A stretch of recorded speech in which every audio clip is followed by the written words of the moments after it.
e rauranga tira mā, e koromā, e kui mā, e te hunga mate, ku wehe ki te pō nui, ki te pō mamao, hare atu rā.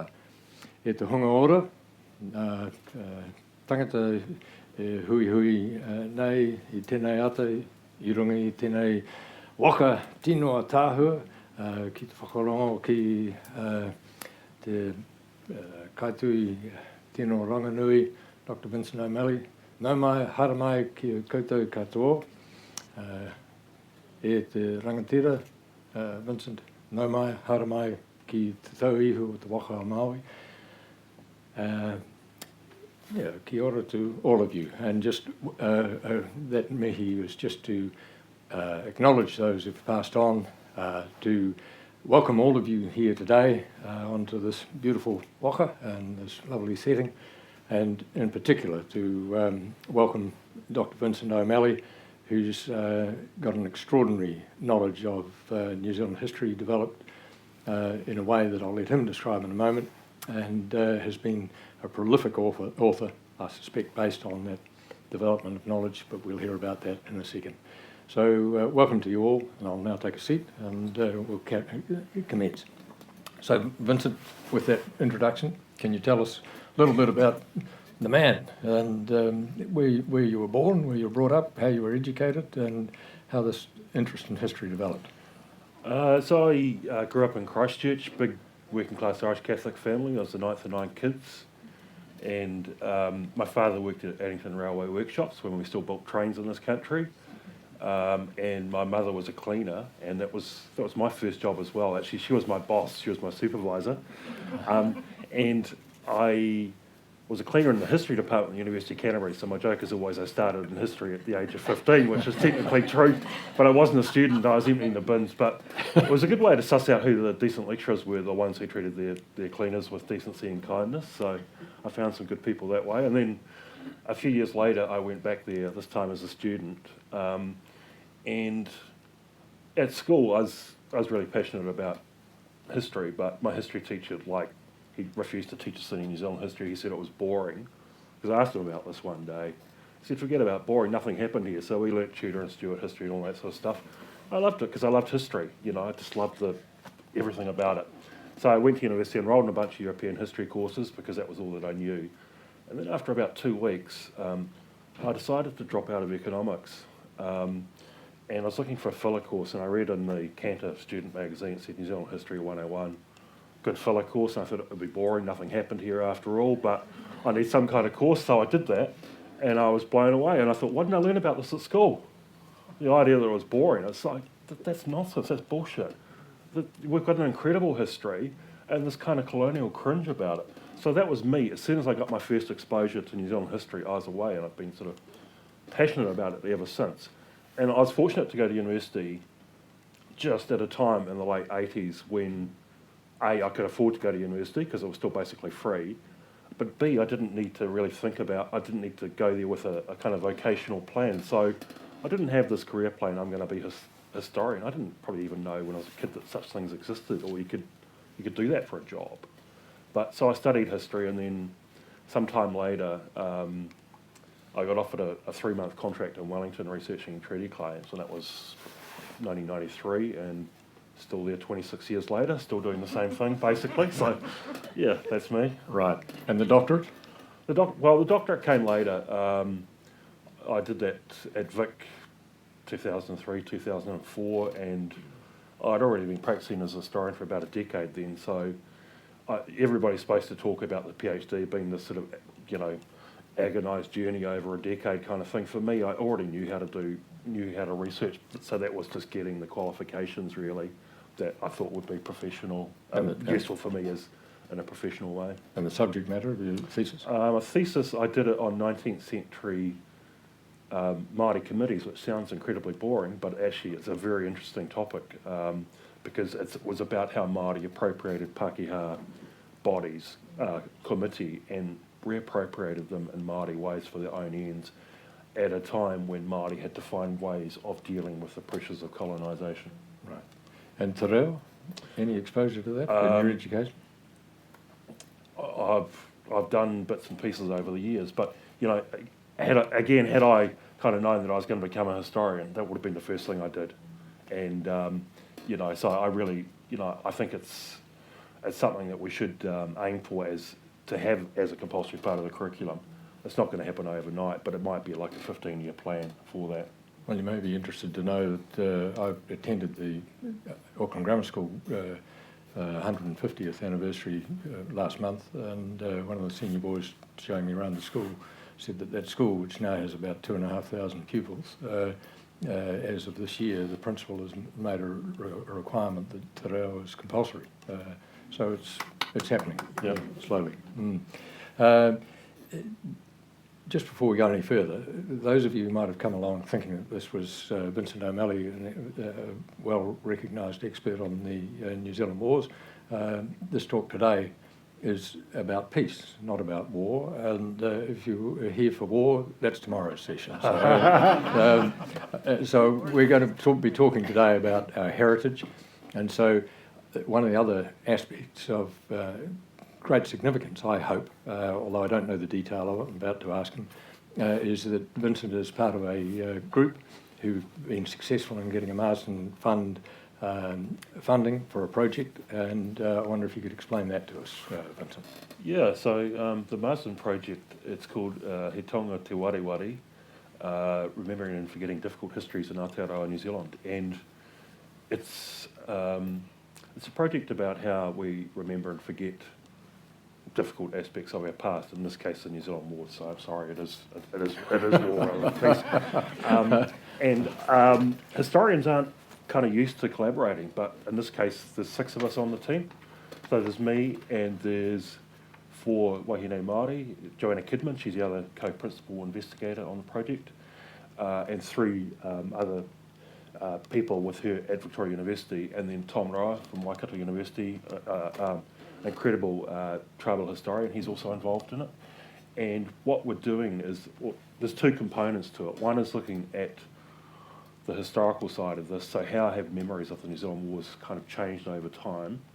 Well, that's my part. A lot of that is looking at archives, but I'm interpreting archives quite broadly. So things like the TV series The Governor, which a lot of you will have watched as part of my archive, things from popular culture, you know, kind of responses to the work that James Belich has done, and monuments and memorials as well. They're kind of primary sources for me. I go and scrutinise them and interrogate them for what they tell us about that history.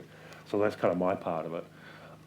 And Joanna and her team are kind of looking at how young Māori engage with that history today and how those stories are passed down within Māori communities. So a lot of that will be based on what social scientists, I think, called things like walk-along interviews, where young people take you to sites of significance to them. Usually they choose those sites themselves, and they tell you about the landscape and what it means to them. And like Joanna's done some incredible stuff on this in the past. She did a project called Through Our Eyes, where she gave young Māori kids cameras and asked them to just go and photograph anything of interest to you. And the results were phenomenal. So she's got a real background in working with young Māori in that way. So hopefully the 2 parts will meld together. We've already started doing some stuff like visiting New Zealand War sites. Like last week we're at Te Porere in the National Park, and the first thing a social scientist does is they pull out the dictaphone and they start talking about the site, what they can see, what they can smell, the sounds in the air and so on. Like at Araka, what you hear is trucks racing past the site. At Te Porere, it was birdsong, it was beautiful. But like, so she's kind of really capturing everything about what it feels like to be at that site, which is really interesting, because as a historian, I'd just go and I'd look at the monuments and I'd take some photos and then I'd go away kind of thing. But social scientists, you know, they want the whole experience. So I think, yeah, it's a 3-year project. We're just at the start of it, but hopefully it'll be a really good one. We want it to be something that is not just the usual kind of, here's a bunch of scholars coming into your community, please give us what we want, and now we're going to leave. With the communities that we're engaging with, what we've said to them is, we want to give back to you, so tell us what it is you want. Do you want us to help write curriculum resources for your kura? about New Zealand wars in this area. If so, we'll do that, or whatever. We want it to be a process that benefits everybody, and also encourages this conversation we need to have as a nation about our history and why it matters, why we should care about it. And will that expand and include Musket Wars sites, Musket Wars era sites? I don't think, it's not part of the brief of our project, but people may raise that. Right. And, for example, in the Waikato, there are a number of sites like Matakitaki and others that are kind of acknowledged and an important part of the landscape and an important part of the history. Mm. Yeah, one of the intriguing things that I'm sure you'll discover as you go around the sites, and have probably seen it already, and certainly I saw in going around the Musket Wars sites 20 odd years ago and going back and visiting them now, is the degraded state of a number of those sites. And have you got any thoughts about how that can be addressed? Yeah, well, I think you're right. It's how we mark our past sites is we put roads through the middle of them. And that's no accident. To me, that's kind of like deliberate cultural erasure. Like, we don't just want to forget the history, we want to obliterate the physical remnants of it, as if it was never there in the first place. And to be fair, we're appalling about protecting our heritage across the board, but specifically so with these sites, that they seem to have offended Pākehā sensibilities, at least historically. And people who have been to places like Gettysburg say, they're incredible. Like, we've got our Gettysburg in places like Waikato and so on with Ōrākau, and there the road runs through the middle of the pā.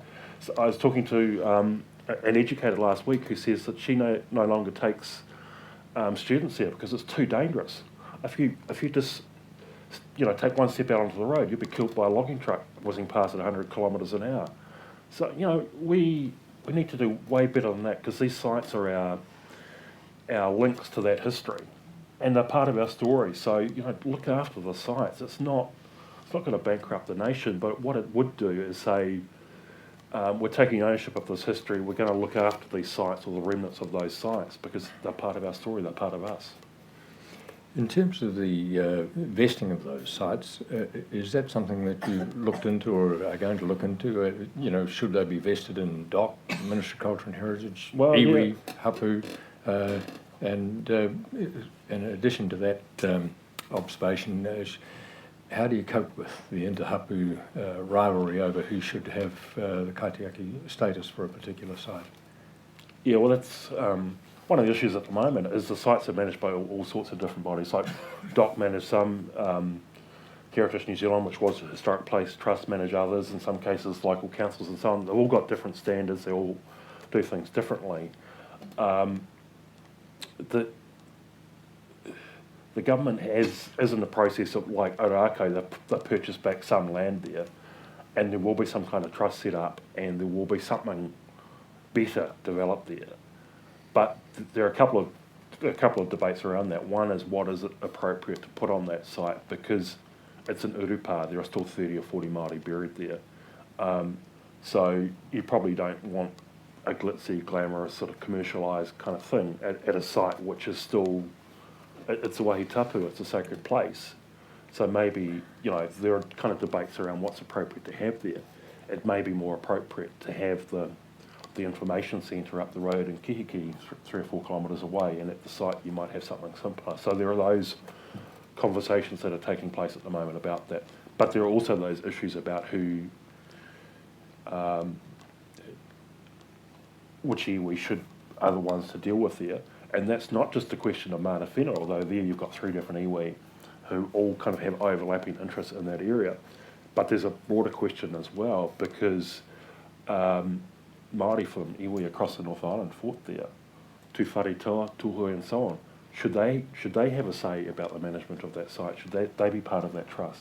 So there are those issues as well. It's not just a question of who has customary rights in the area, but who's part of that story and who should be involved in that process. So it's not a simple one. I'm really pleased that something is happening there, because that's the site of immense significance. But there are lots of others where things aren't happening, like at Rangi Āwhia, an incredible place where some awful things happen. There's no Māori land left in that settlement at all. There's nothing. There's no there aren't really any monuments there. There's no. There's one that Tainui put up on the 150th anniversary in 2014, but it's just on the corner of a road kind of thing. And there are opportunities to do lots of stuff there. The Waipa Council, they've got some good plans because they're building this new museum called Te Arawai, and the New Zealand Wars will be a big part of that.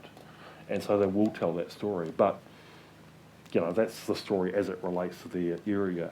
How do you get the bigger story as part of that as well? So I think there are lots of things you need to do with that in terms of developing resources.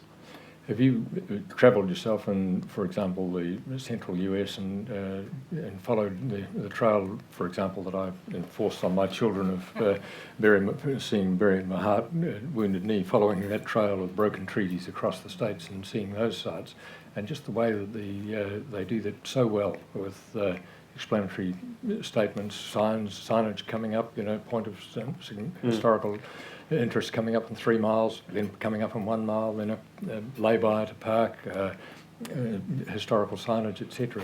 Have you had the opportunity of seeing that yourself? Not yet, but we're hoping to visit some of the sites on the Trail of Tears next year as part of our Marsden project, just to do that comparative thing. And because one of the reasons I raised it is listening to what you've been saying and talking about the various entities and the disorganisation that we have really in New Zealand and the lack of national direction. Do you know whether there's any particular government department that has a budget bid process for site protection, site restoration in New Zealand at the present time? Well, again, it would be kind of fractured because DOC would have a budget to manage the sites that are managed by them, and Heritage New Zealand have a budget perpetually less than they need to do anything.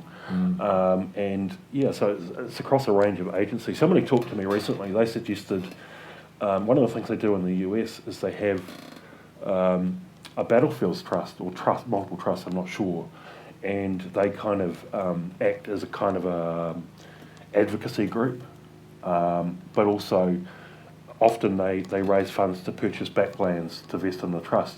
Right. And I think I was talking to somebody recently about this who was sort of saying that, and I said, well, actually, I mean, if here you were going to suggest that the land is vested in a trust rather than returned to iwi, there would be issues around that. But, like you could vest the land in iwi with a covenant that it's used as a site to remember the history there or whatever, so you've got that. So there are lots of opportunities to do things like that. And, you mentioned signs. Well, that's been my bugbear for years because so many of these sites, they don't even have signposts. It's like I was up in Hawke's Bay earlier in the year, and we were looking for Omiranui. It was a big conflict in October 1866.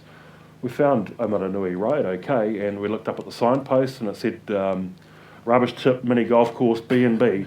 Nothing about historic site. It's like, what is that about? Wow, how much does a signpost cost? $300 or something? It's I'm supposed to be an expert on these sites, but so many of them, I struggle to find them. They're really incredibly hard to find. Again, it's kind of like we don't want to know about them. We go out of our way to bury these places. Just can I turn back to a different subject, and that's your Waitangi Tribunal inquiry involvement. And can you just outline that sort of recovery of our past knowledge that has been developed by yourself and countless other historians, and what that's led to in terms of a resource? Well, I think, the most interesting historical research in New Zealand and the most important research that's been done over the last 2 or 3 decades is in the claims process.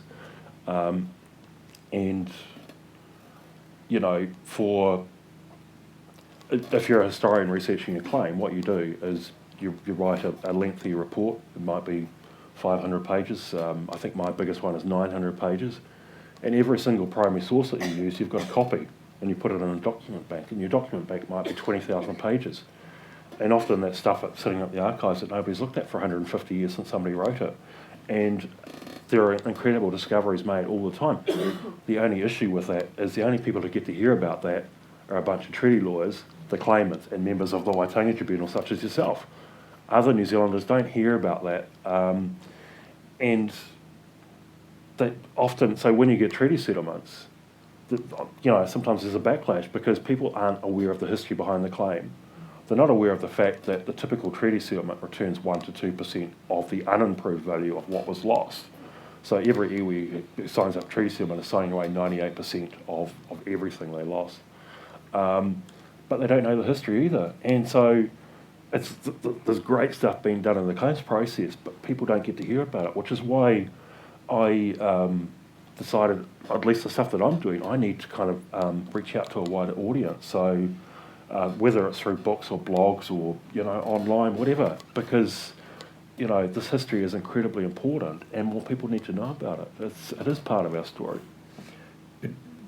I may be wrong, but just looking at yourself in terms of using Dr. Google, our source of all knowledge, it appears to me you've spent about 20 odd years probably gaining the knowledge, and then the last 10 years producing a phenomenal number of books. Is that a reasonable sort of description of what you've been doing? Yeah, well, my first book was, I think, 1998, and then I did another one 2008. Right. In between, I did my PhD and various other things. I mean, I think since 2008, I've probably published, 5 or 6 books, so I've been reasonably busy. More than that, I think. Oh, could be. It's quite an extraordinary effort that you've done over that last 10 years, but essentially, and again, I may be reading that wrongly, but essentially, you've had the ability to recast for different titles and subject matter that you've been, it would appear to me, that you've been recasting that in terms of the broad knowledge that 20 years of research gave you. Is that approximately right or not? Yeah, well, I mean, if you look at my big book, in a sort of both literal and metaphorical sense, Great War for New Zealand, that was, so that's the history of the Waikato War, and that started with research I did for the Waitangi Tribunal for its King Country or Rauhei inquiry. But 2006 I was commissioned by the tribunal to do that. And at the time, even staff members at the tribunal were like, oh, this story's already been told before, Jamie Ballard did it. You just need to summarise his stuff and that's it, it'll be really straightforward. And once I got into the research, I was like, I worked out things like, I found a census of the Waikato population in 1858, and I compared that with the casualties in the Waikato War, and I thought, Christ, it's higher than World War I. I didn't know that, and I was staggered by that, and it's like, wow, that's unbelievable. And so once I kind of figured out stuff like that, I thought, people need to know about this history. This is staggering history. And so, for that claim, I wrote a 900-page report and a 600-page report. One was on the background to the Waikato War, one was what happened and the consequences, confiscation and so on. And then I spent years trying to get funding to turn that into a book, because I knew that a lot of my previous books had been based on going into the office on Saturday or working at nights or whatever. I can't do that. This is way too big. I need funding for a year or two or something to research this. So I spent years sort of trying to get funding. Eventually I got a 1-year scholarship at the Stout Research Centre at Victoria University, and that was what I needed. That was great. I mean, it probably took me like 2 to 3 years to do it, but right. Getting that funding for a year anyway, it was really good. And so that is based on kind of all of this, a repackaged version of all of this research that I did for that claims process with some new stuff, because the tribunal is kind of is only interested in part of the story. I mean, one of the things I looked at in the book was this thing about how the war had been remembered and forgotten over time, which is not really relevant in terms of the claims process, but fascinated me. And what I discovered originally when I looked at this, I thought my assumption was Pākehā have always forgotten this history. And then I looked at what happened, and like 1914, the 50th anniversary of Iraqo, there's a huge crowd there for the commemoration, for the event. I think 5,000 people. There's special trains from Auckland, there's public holiday and so on. The really interesting thing, most of the people there are Pākehā, and they call it a celebration. they're there to celebrate Ōrākau, and it's like, wow, what's that about, celebrating Ōrākau? And the reason they celebrated it, because they had this idea that through this mutual respect forged in battle, Māori and Pākehā settled down to have the best race relations in the world. So this kind of foundational myth for Pākehā, it had its origins at Ōrākau, and so that's why in 1914 they celebrated it. And no wonder there were hardly any Māori there, because they're not going to celebrate a battle where their ancestors were killed, their lands were taken, generations are condemned to lives of poverty. So there's a complete disjunction in how Māori and Pākehā remember this history. And even in the 1960s, you still get that. They're still calling it a celebration.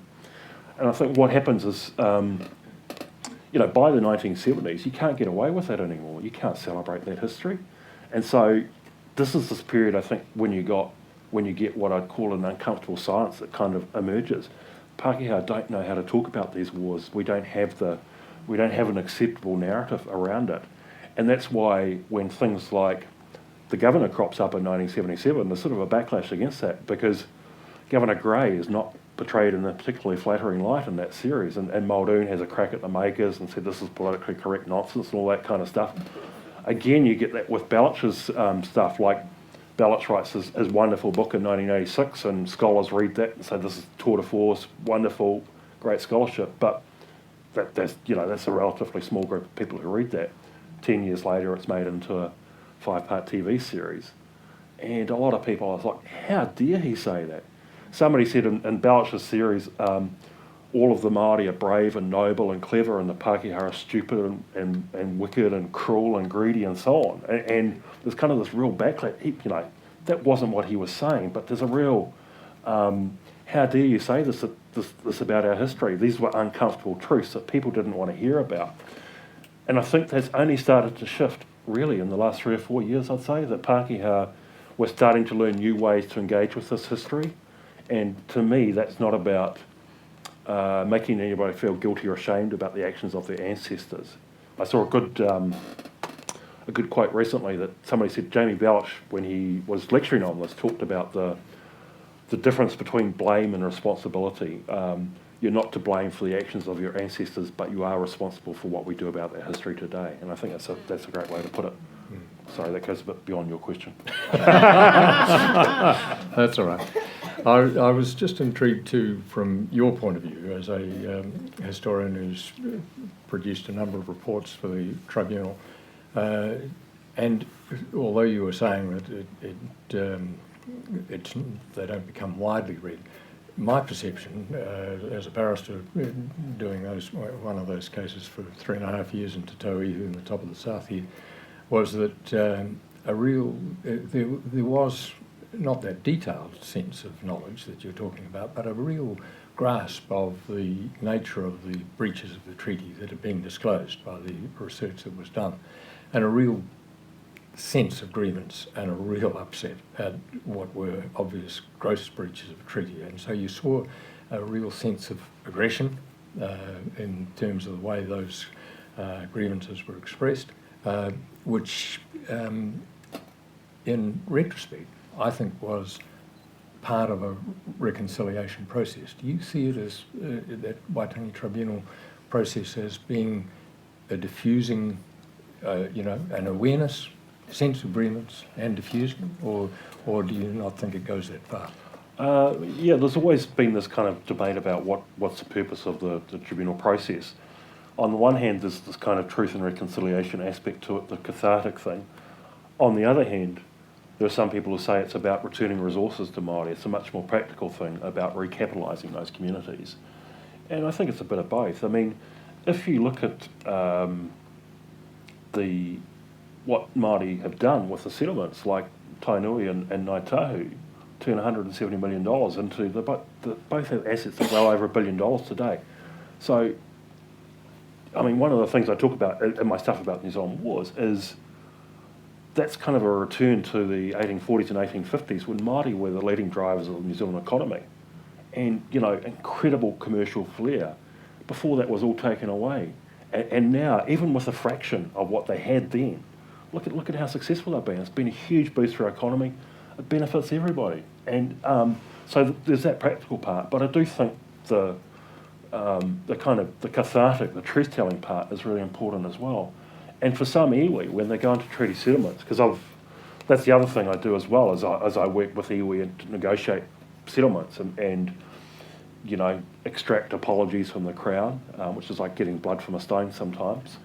And for some, they're way more important than that. For them, what they want is they want that apology. They want the Minister of Treaty Negotiations to come to the MRI and apologise to them, and that's way more important than the money. So there's kind of a range of viewpoints around that, but I think both are a really important part of it.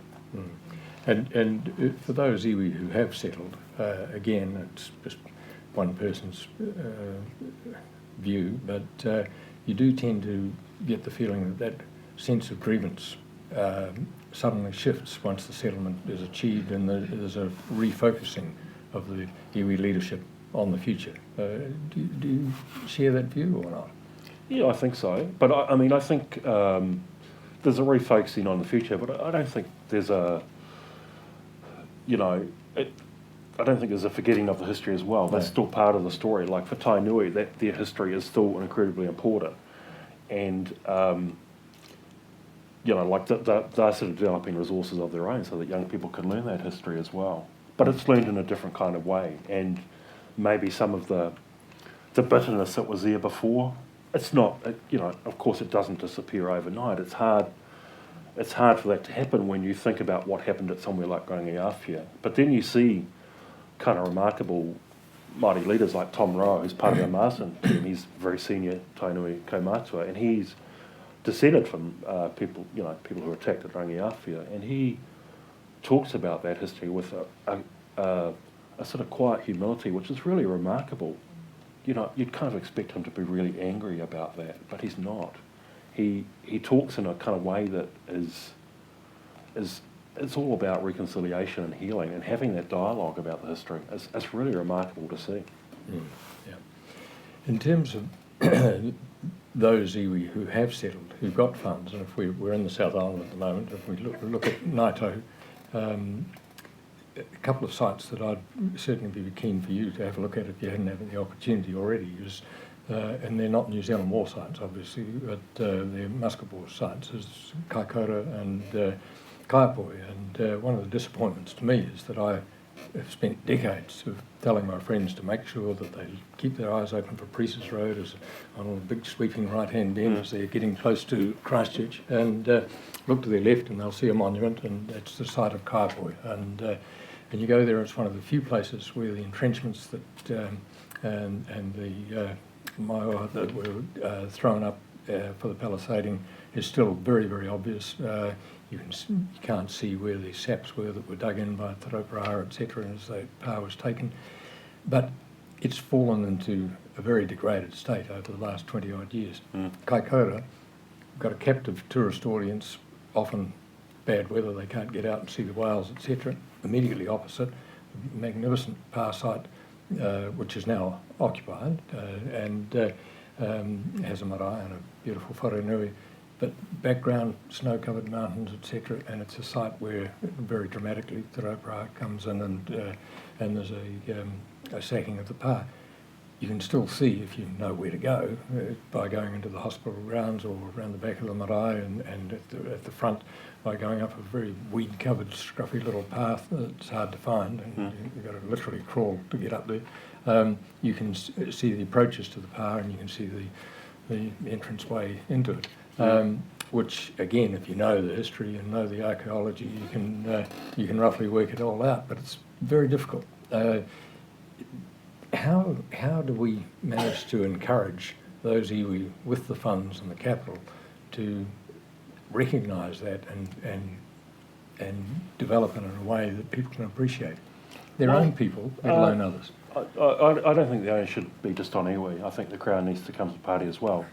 And one of the things that you could do is develop apps, heritage trails for those sites, so that you could find them and then you could learn something about them. Ngāti Hine have done that at Ruapekapeka, I think. Yeah, and there's one for the Waikato War. Last time I used it, it didn't seem to work terribly well because You're it old? had limited functionality when you had no data connection. Right. It was kind of like, and mostly sites in the middle of nowhere. So a lot of the time you have no data. Yeah, right. But, you know, in theory, like, you know, those sorts of resources, apps, and people are talking about you could do kind of virtual reality thing where you have the headset on and there's kind of recreation of stuff as well. Obviously, you know, websites, but also like documentaries, like the Stories of the Peka Peka one that Mihi Forbes did. That was, you know, that's wonderful. And there's another one in the pipeline for Taranaki this year, because that's where the National Day of Commemoration is in October. Right. So I think, like, I mean, the thing about this is, you know, one of the things I talk about is teach this stuff to kids, but also adults. We need to learn this history as well, because we didn't learn about it at school. So you can do it in lots of ways that are really engaging for people. Not everybody has to read my 700-page book on the Waikato War. You can watch a 30-minute documentary, or, you know, something. There are lots of ways of telling this history. Right. One of the locations that you're talking about, Taranaki, that Turutura Mokai is a magnificent site where there's a magnificent old traditional Māori power site, but as you know, just above it, the redoubt that was attacked by Tito Kawaru at the start of his campaign in 1868.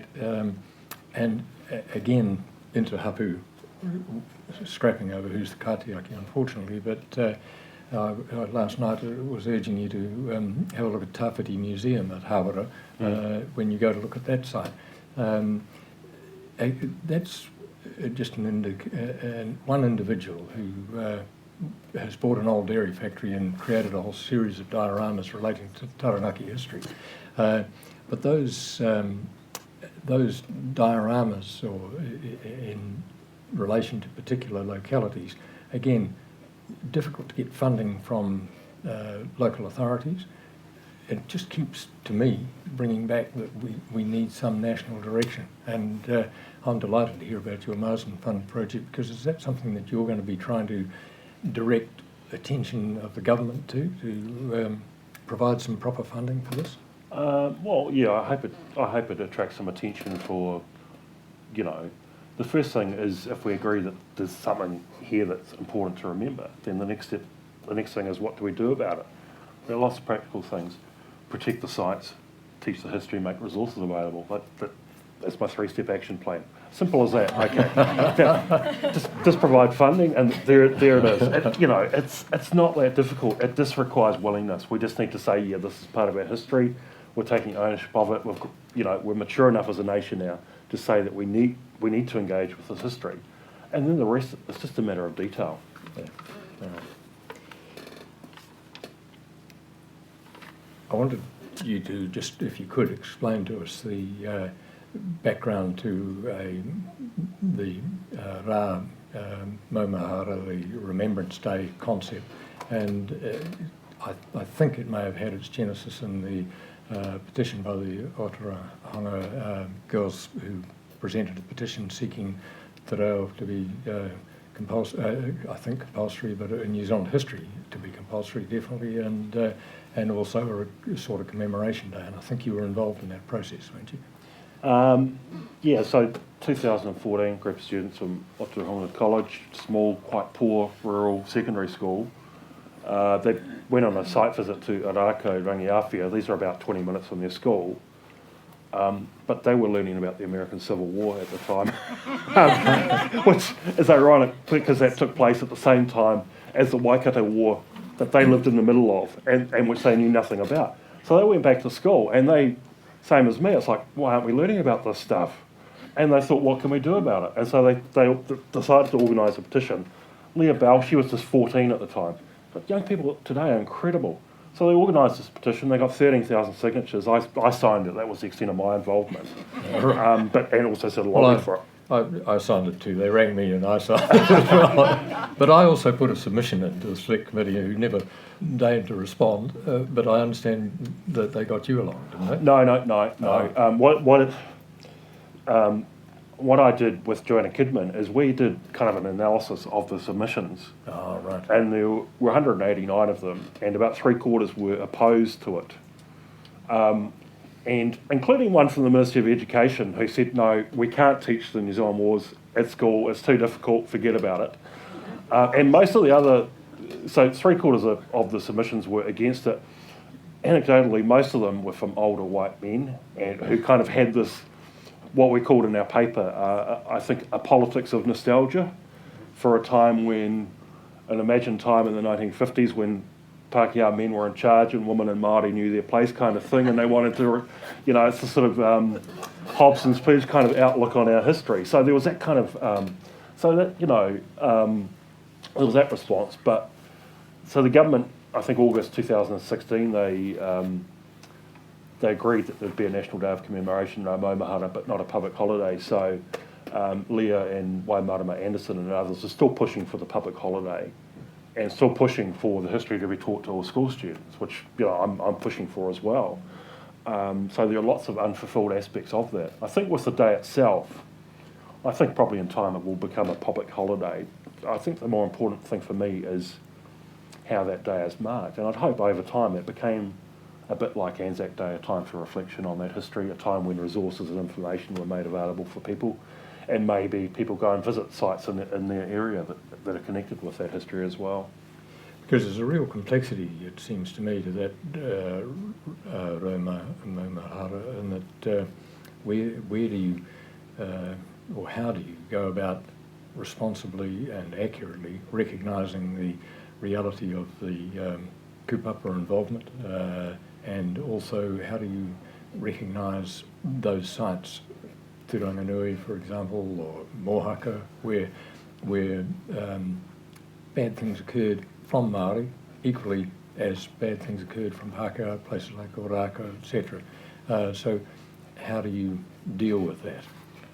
Well, I think, we need to kind of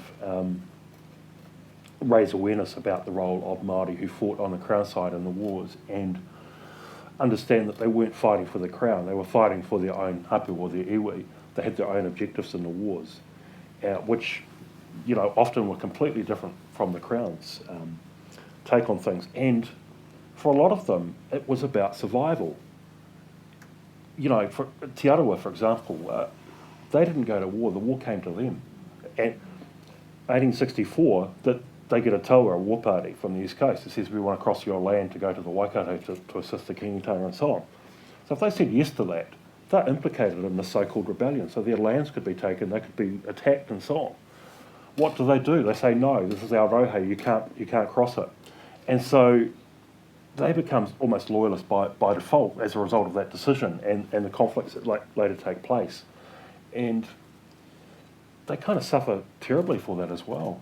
Later on, by the late 1860s, they're talking about being short of food, their settlements have been attacked by tukoti and so on, and all of this assistance that the Crown promises them is not forthcoming. So they're kind of massively betrayed by that. After the war in the 1870s, Te Arawa are considered, deeply problematic loyalists because they, like the kingitanga and so on, they're trying to protect their autonomy. And as loyalists, the Crown expects them to sell land to the Crown, and they're like, no, hang on, we're holding on to our lands. The Crown only gets his hands on their lands in, I think, 1881 by duplicitous means. They enter this agreement called the Fenton Agreement. They say, the Crown says, well, okay, you won't sell your lands. What about we lease them on your behalf? We collect the rent, return it to you, and you'll get the profit from this township in your area, Aotearoa. So this happens. The Crown fails to collect the rent. Te Arawa are impoverished. And then the Crown says, well, now that you really need the money, what about we purchase now? Which is the height of cynicism. This is a trustee acting in direct breach of their fiduciary duty to Māori and exploiting this terrible circumstance which it has created itself. So, but even after that, Te Arawa still have this kind of faith in the Crown, in the relationship that they forged through the 1860s and on. So it's, it's not a case of supposed loyalists are kind of winners out of all of this, because, a lot clearly are not at all. And that's the Te Arawa story. Yeah. The I listened to an interview that you had on the national radio recently, and you mentioned there a phrase that I'd never heard before, of dark tourism. What were you meaning by that? Dark tourism would be people who visit sites associated with pain or tragedy. So the current dark tourism hotspot around the globe is Chernobyl. After that incredible series that was on recently, everybody wants to go to Chernobyl. Personally, I wouldn't go there. Right. I think it's probably still fairly radioactive. But so, you know, sites like Ōrākau and so on, you know, when you visit them, technically that is dark tourism. And that's why I talked about there are these debates around what's appropriate to have at those sites. And is it appropriate to commercialise those sites? You know, like put up a museum and charge $20 to get in, or whatever is involved in that. I think the bottom line on that for me is that iwi should be making those decisions about what they want at those places. And if there is any commercial element to it, then they should be the ones who benefit from that.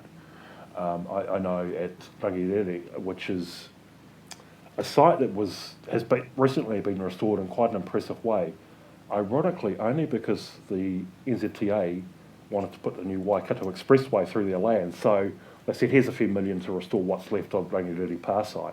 And they've done a really good job about that. But now Ngāti Naho, the local hapu there, they bring school parties through that site, and they explain the history from their perspective. And that's really great. So that's an arrangement I think could work for everybody. Mm. But difficult, as you say, at Ōrākau, because Tūhoe had more numbers really than Maniapoto.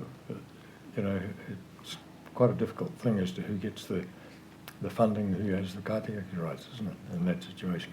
I mean, I think that will be resolved. I don't see it's not something that is beyond resolution. And all of those groups have, like, if you go to Rewi Maniapoto's Urupa in Kihikihi on the turn-off to Ōrākau, you'll see there are a series of po around his grave, and one of them is Te Whenua Nui, who was a Tūhoe rangatira who came and fought at Ōrākau. So Tūhoe are kind of acknowledged as part of that story, and other iwi as well. It's kind of nobody is sort of suggesting that they shouldn't be included in those conversations.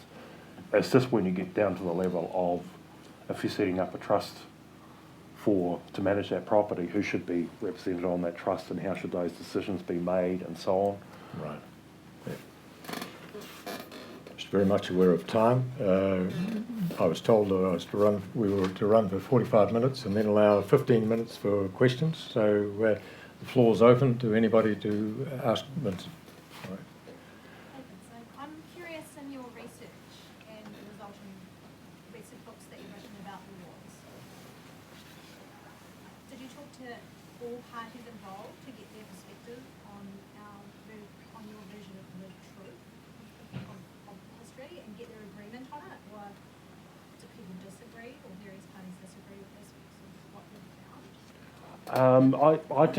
I haven't done a lot of oral history research for my stuff. It's mostly archival driven, and one of the things I wanted to avoid doing is appropriating Māori oral histories for my purpose. I think it's for Ngāti Apakura to tell the story of Rangi Awhai from their perspective, not for me.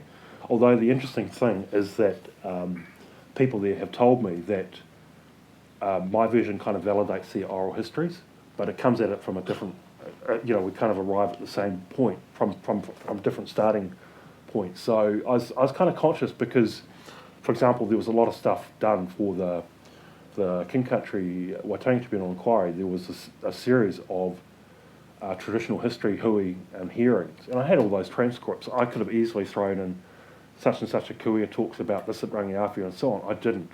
I mean, obviously, that kind of informs my understanding of what took place, but I'm not directly using that because that material had been gathered for another purpose, and so that kind of informs where I come from, but it's not directly in there. And I think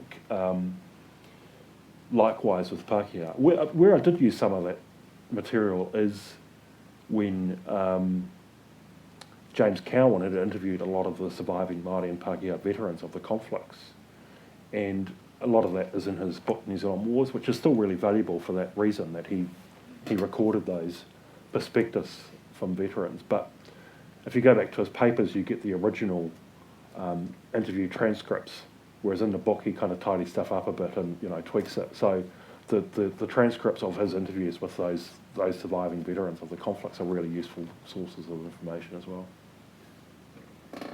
Michael King said that in his writing of Maori history and issues, he sometimes came across a certain amount of resistance within Māoridom because he was a Pākehā historian. Have you had any experience of that? Very occasionally in the treaty claims process, and I think, I mean, I understand that, because if you're kind of an outsider coming into a community, you have to earn trust. You can't expect it as a right. And, you know, in some areas where you go to work with iwi in Northland, it's like two worlds up there. You've got very impoverished Māori communities alongside very wealthy Pākehā ones. And so you come in and there are kind of assumptions around outsiders and so on. So you do need to build that trust. But I think, I mean, one of the things about talking about New Zealand Wars and so on is I think as a Pākehā, I can probably say some things that a Māori historian might get more pushback against. So I think, to a certain extent, I've got that sort of privilege that I can say things that people don't assume that I have a vested interest in it or I'm biased or anything like that. And, you know, I've also, you know, in talking about that history, I've tried to reflect what happened to the Pākehā in those conflicts as well as Māori. So trying to sort of capture both sides. Do you think there's any progress in Northland with the settlements? Well, one of the issues in Northland is the Crown's insistence on one settlement. And it's 120,000 people there, it's 20% of the Māori population. And they, for the purposes of the claims process, they'd already organised themselves into 5 collectives. And any of which would be way bigger than many other iwi. So if the Crown was more flexible around this and said you don't all have to join one settlement, then there might be more progress. I'm not quite sure why the Crown is so adamantly opposed to that. It's hard to follow. Makes sense. Vincent and I were talking about that last night because if you know anything about the Northern Wars, you just recognise that Hokianga and Ngāti Hine in the southern Taima area, Bay of Islands area, just they fought against each other in the New Zealand War. So trying to get them to, accept a joint settlement is not very practical. No. And at the same time, the Minister Finlayson, who did a brilliant job with his treaty settlements generally, at the same time that he was adopting the stance that Ngāpuhi must settle as one, he was settling with Ngāti Kainunu down on the east coast of the North Island with 6 settlements. Very difficult. Anyway, sorry. The dreadful state of the Maori population in prison and Maori health and those, you might call the lower socio-economic part of the Maori community. The treaty settlements in your work and other historians' work, is that filtering down to that level? Is your work going to lift that bottom group that is obviously still terribly affected by our history? Yeah, well, I don't know. One of the great things that my publisher Bridget Williams did with my Waikato War book is send a copy to every prison library in the country. So, and they also have a program, Books in Schools program, where a trust that does that as well. And I think that's really valuable. And I think with things like the prison stats and so on, I'm not a social scientist, but I'm pretty sure you could find some connections between the history and the contemporary picture as well.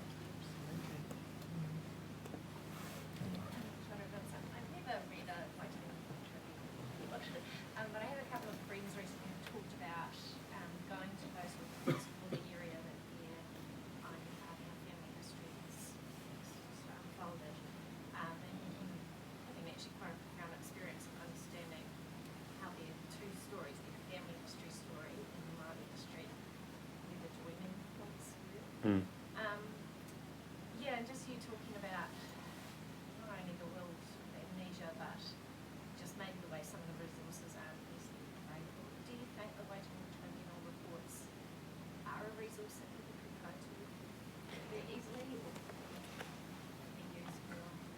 No, well, they're quite hard to access and find, and they're not necessarily written in a user-friendly format because some years ago the tribunal moved to kind of an issues-based framework.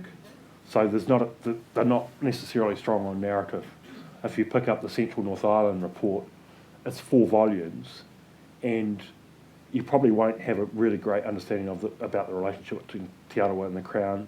Like an overview, you have lots of detail, but for the bigger picture, I think what would need to happen is somebody to extract material from those reports. Like the tribunal years ago used to have funding for school kits, and so they would take tribunal reports and they would repackage it purposely for young people so they could. There was one for Arake, I think, so Ngāti Whātua claim, so they kind of repackaged that so young people can engage with that history.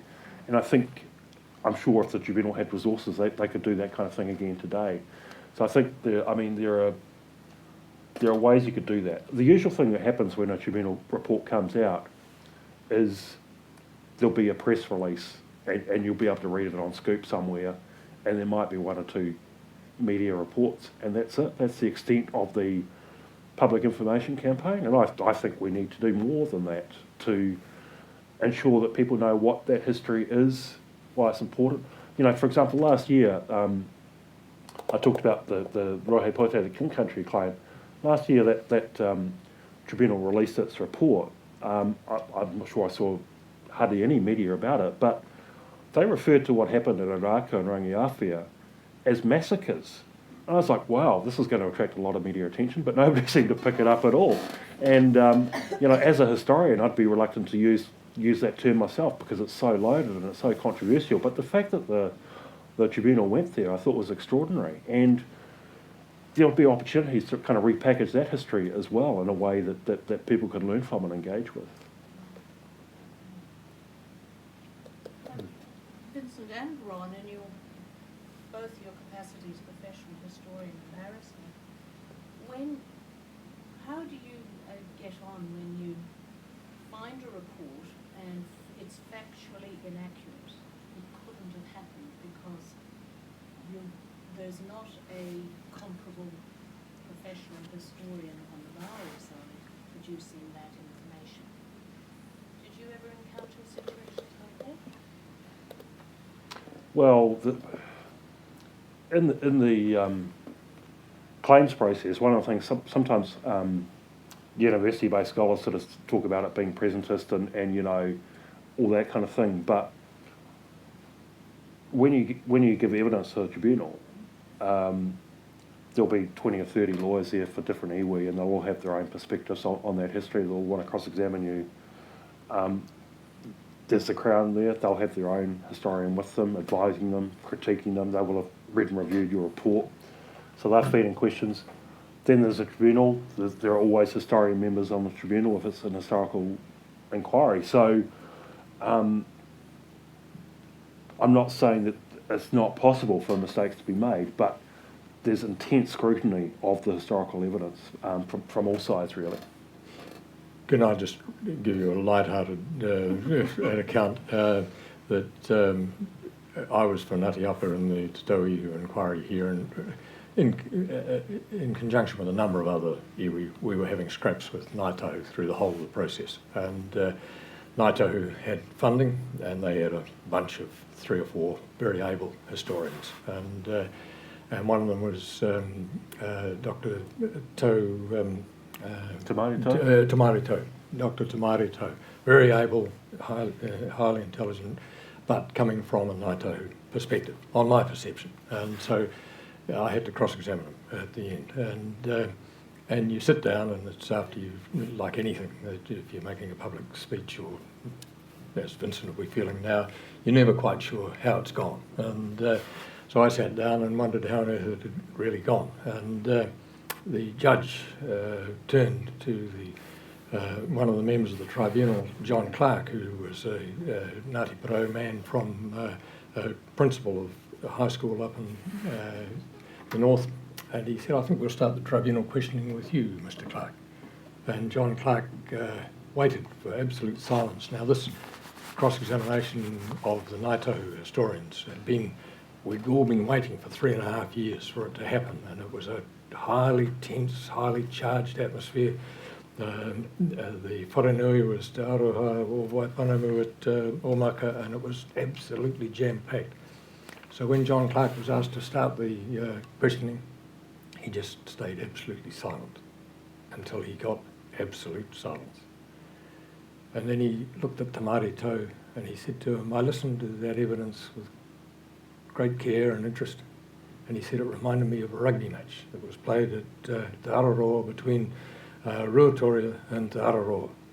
And we were all thinking, what on earth has this got to do with the top of the South Island and the Takiwā line and Ngaito? And he said it took about 10 minutes for the referee to blow his whistle for the first scrum that occurred. And he said the Ruatoria halfback ran away, game's been played at Te Aotearoa. Ruatoria halfback ran away, grabbed the ball, came back, held it up and said to the ref, hey ref, whose ball is it? And the ref said, it's our ball. And the place just erupted. And John Clark said, oh, I suppose that was more an observation than a question. And, and we moved on. So I don't think then necessarily, for the reasons that Vincent said to you, my perception is that the Waitangi Tribunal process is claimant-driven largely because of the Crown Forest Rental Trust. There was funding for the district inquiries. It's a bit of a lack now, but in those days there was. And some very, very, a whole crop of very good historians like Vincent came through that system, and they produced very good material. But inevitably there would be situations where the historian had to make decisions in terms of the perception that they took on particular factual events.